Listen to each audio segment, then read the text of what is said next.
Aliansi Mahasiswa dan Rakyat NTB berunjuk rasa menolak PPKM di NTB. Unjuk rasa pun berlangsung ricuh saat massa dibubarkan polisi.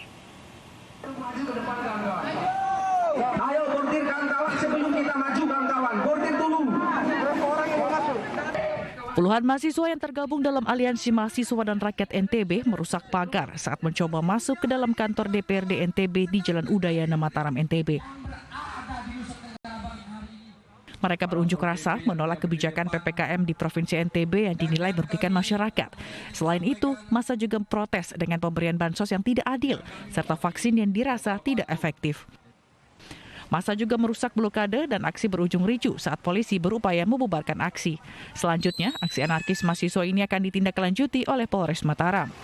Saya akan panggil orasi politik seterusnya di ketua. Nanti kita panggil korab-korabnya untuk kita minta keterangan apakah ini sesuai dengan prokes atau tidak.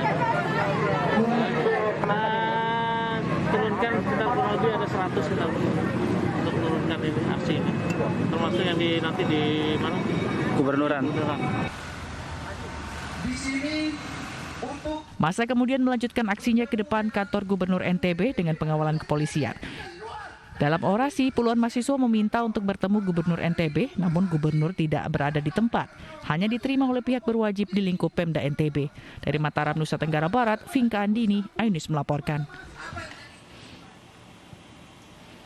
Pemirsa, jenazah COVID-19 berusaha diambil paksa oleh keluarganya di Makassar, Sulawesi Selatan. Keluarga menolak jenazah dimakamkan sesuai protokol kesehatan.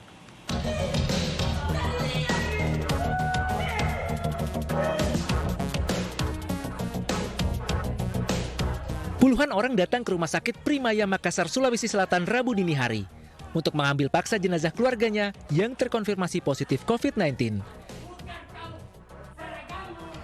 Keluarga tak terima almarhum SY yang berusia 60 tahun dinyatakan positif COVID-19 sehingga harus dimakamkan sesuai protokol kesehatan. Bapak masuk itu dengan suhu 38,5, pernafasannya 38. 38,5 itu demam. Pernafasan 38 itu sesak. Ya. Dan saturasi 38%. Saturasi itu artinya kandungan oksigen dalam tubuh. Sedangkan kandungan oksigen tubuh yang normal itu 96 sampai 100. Kita bayangkan jauhnya dari nilai normal. Walau telah diberi penjelasan oleh pihak rumah sakit, namun pihak keluarga tetap memaksa. Ketegangan baru mereda setelah polisi memberi pemahaman dan bernegosiasi. Pengawalan ke rumah duka tetap akan didampingi oleh pihak Polsek Panakukang sampai ke pekuburan, bukan ke rumah duka. Jadi sudah dipastikan langsung dimakamkan malam ini? Insya Allah kita tetap makamkan malam ini. Dari pihak Polsek akan melakukan pengawalan sampai dengan pemakaman. Jenazah akhirnya diperbolehkan dimakamkan di pemakaman keluarga di Kecamatan Manggala setelah pihak rumah sakit berkoordinasi dengan pihak Satgas COVID-19. Jenazah tetap akan dimakamkan dengan protokol COVID-19 dan dikawal ketat polisi. Dari Makassar, Sulawesi Selatan, Muhammad Nurbone, iNews melaporkan. Video keluarga membawa jenazah dengan kendaraan roda 3 dari RSUD Caruban, Madiun viral di media sosial. Diduga keluarga membawa pulang pasien setelah menolak diswab antigen. Dulur anakku gas. Mulai ke pantai, adil swab gak oleh aku. Lagi dadi mayat. Inilah video viral warga yang mengangkut jenazah dengan kendaraan roda 3. Dalam video, 3 orang anggota keluarga menangis dan memeluk jenazah yang ditutup dengan kain. Dalam video ini juga terdengar suara Perka mengutarakan kekecewaannya terhadap pelayanan di Rumah Sakit Umum Daerah Caruban, Madiun. Rumah sakit pantai ki jenenge kaya ngene iki lho. Wong loro gak ada rumah, tak gawa mulai. Sementara itu pihak RSUD Caruban menjelaskan pasien telah ditangani sesuai prosedur. Pada hari Senin 26 Juli, keluarga membawa pasien ke IGD RSUD Caruban. Usai diperiksa, tim medis menyarankan agar pasien dirawat inap. Sesuai prosedur rumah sakit, setiap pasien yang akan menjalani rawat inap wajib menjalani tes cepat antigen. Namun keluarga pasien menolak dan memilih untuk membawa pulang pasien dengan kendaraan roda 3 hingga akhirnya pasien dikabarkan meninggal dunia di tengah perjalanan. Tentunya untuk membedakan itu kami harus melakukan prosedur swab. swab antigen. Nah, di sinilah permasalahannya. Jadi pasien menolak untuk dilakukan itu, dan kami juga persilahkan pasien untuk memberikan pilihan. Dan ada sekitar 30 menit waktu itu pasien untuk menentukan pilihannya. Dan pasien tetap menyatakan atas permintaan sendiri melakukan pulang paksa. RSUD Caruban merupakan salah satu rumah sakit rujukan pasien COVID-19.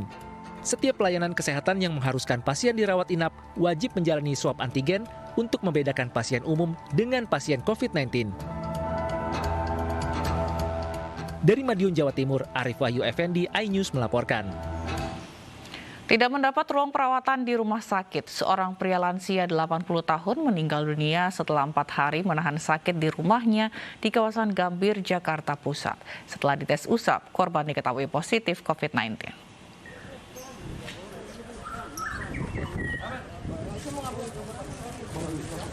Tim relawan pemulasaran Kecamatan Gambir diterjunkan ke lokasi menyusul meninggalnya seorang lansia warga Jalan Sinyaraya RT 3 RW 12, Kelurahan Duripulo, Gambir, Jakarta Pusat. Menggunakan APD lengkap, petugas yang telah disemprot cairan desinfektan langsung memasuki rumah korban. Korban adalah Oi Changsang, lansia 80 tahun yang meninggal dunia setelah 4 hari menahan sakit komplikasi jantung dan darah tinggi yang dideritanya.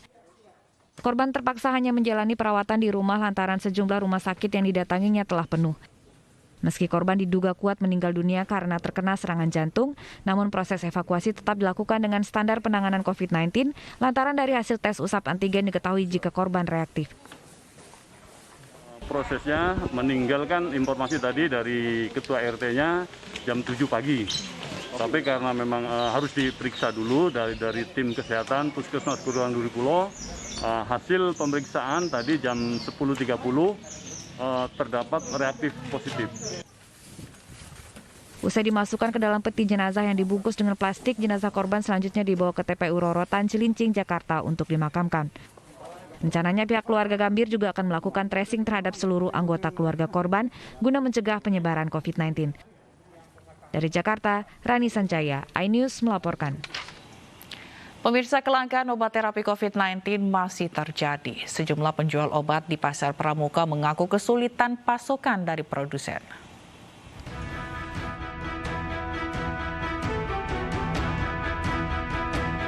Mas, obat nyari vitamin yang belum dapat saya ini. Oseltamivir nggak ada. Kosong. Ini azithromycin.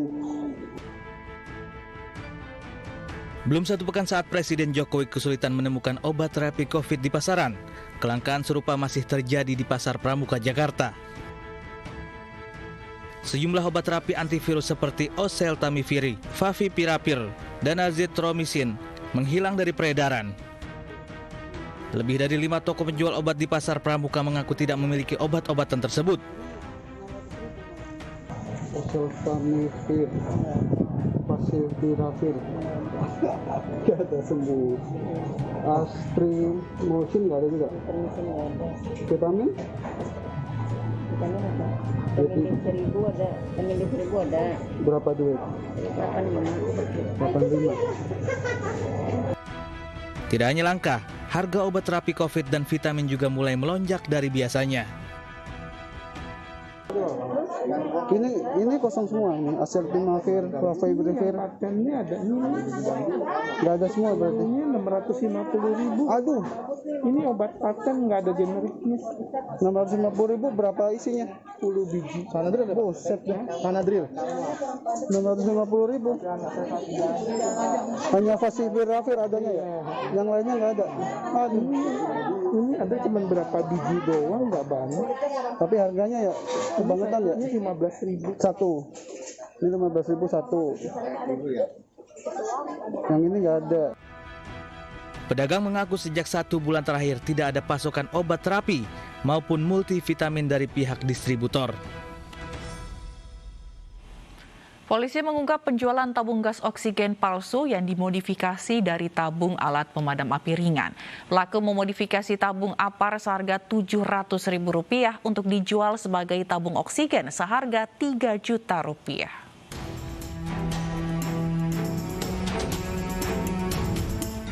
Direktorat Tindak Pidana Ekonomi Khusus Bareskrim Polri mengungkap kasus penjualan tabung gas oksigen palsu. Tabung oksigen dimodifikasi dari tabung APAR atau alat pemadam api ringan.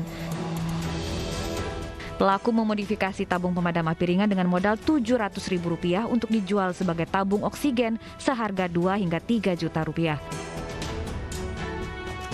Kenapa ini sebetulnya berbahaya? Karena tabung APAR atau untuk pemadam kebakaran itu tidak didesain untuk oksigen.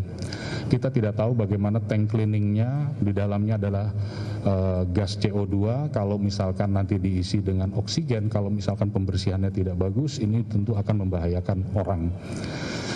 Kemudian dari sisi desain tabungnya sendiri, untuk APAR tidak didesain untuk diisi oksigen. Ada spesifikasi tertentu ya, untuk tabung gas oksigen itu dia harus bisa menahan sampai dengan 100 PSI dan lain sebagainya.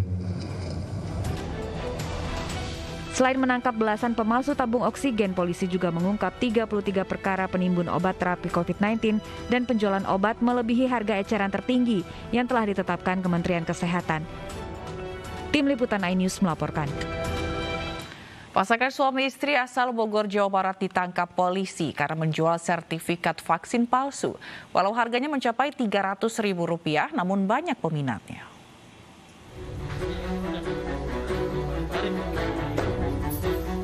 Satreskrim Polres Pelabuhan Tanjung Priok menangkap pasangan suami istri pembuat sertifikat vaksin palsu. Polisi menggeledah rumah pelaku di Bogor, Jawa Barat dan menemukan barang bukti berupa komputer, printer, alat pemotong kartu, serta kartu-kartu sertifikat vaksin palsu yang siap dijual.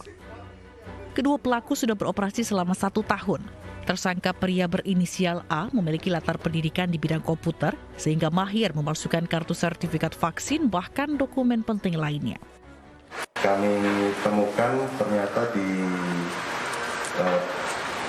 kediaman pelaku di TKP ini banyak sekali dokumen-dokumen yang dipalsukan seperti KTP, kemudian NPWP, kemudian juga ada sertifikat vaksin COVID-19.